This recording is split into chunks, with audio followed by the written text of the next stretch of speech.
Gary, thanks so much for being with me today. My pleasure. Glad to be here. Tell me a little bit about the work you do with venture capital.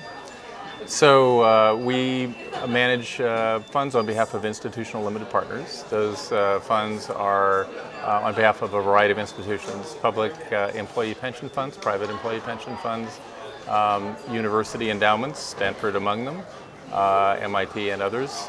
We have managed, we've probably a total of about $3.5 billion of capital under management over the years. Probably 3 of that is still active or so. And so we've invested in 400 companies over 45 years. And many of those are in life sciences, biopharmaceuticals, medical devices. We also have information technology, and we have a buyout group. So how do you choose which companies to invest in? There's kind of a staggering array of different startups and companies that deal with biomedical science. So how do the venture capitalists choose which one is the most worthy? Yeah, that's a challenging question because we see several thousand companies a year through the partnership, and we invest in probably 10 across all arms of the partnership. And so that's it's a winnowing process, and it's a process of selecting market opportunities, teams, technologies, and areas that we think are exciting. That's harder than getting into Stanford at that rate. Nothing's harder than getting into Stanford. Yeah, exactly. Can you speak a little bit about what brought you to big data? I work on the information technology side of our practice.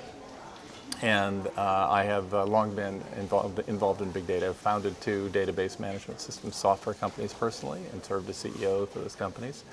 And so I'm passionate about the area. I think and I think the opportunities to invest in biotechnology and bioinformatics, these are greenfield opportunities, very promising indeed. Where the money is probably where the future is. So can you give us a little sneak peek? What types of things can we expect to see coming down the pike? I certainly hope you're right. Firstly, so personalized medicine is very hot. Big data and bioinformatics, I think, is very interesting.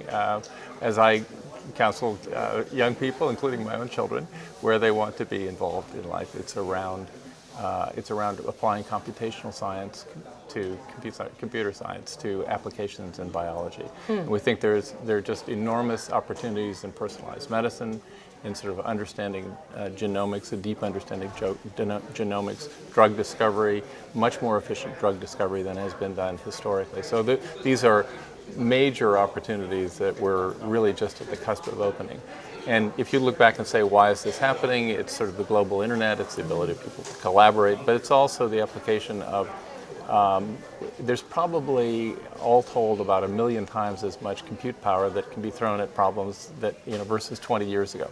It's amazing. Yeah, it is amazing. The rate of progress, the degree of progress, and the rate that it continues is really amazing. So this is it's amazingly fertile ground to be working in the future, and I recommend all your viewers get involved. If you're looking at the scope of your career, would you say that the pace of technology and innovation is faster now than it has been? Or does it just seem that way because it's more widely disseminated on the internet? So it certainly seems that way. And we're on an exponential curve, and if you follow the math of that, you're actually accelerating at the same rate all the way through the curve. So I don't know that the rate has changed, but the magnitude at every point later on in the curve actually seems, magnitude increases dramatically, but the rate of change is actually the same.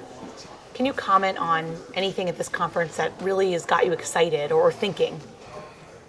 Well, I'm about to see Professor Michael Levitt's presentation. Michael was a founder of a company that we invested in. I served on Michael's board of directors. Michael just won, of course, the Nobel Prize, so we're very excited for Michael. Well deserved. Congratulations, Michael.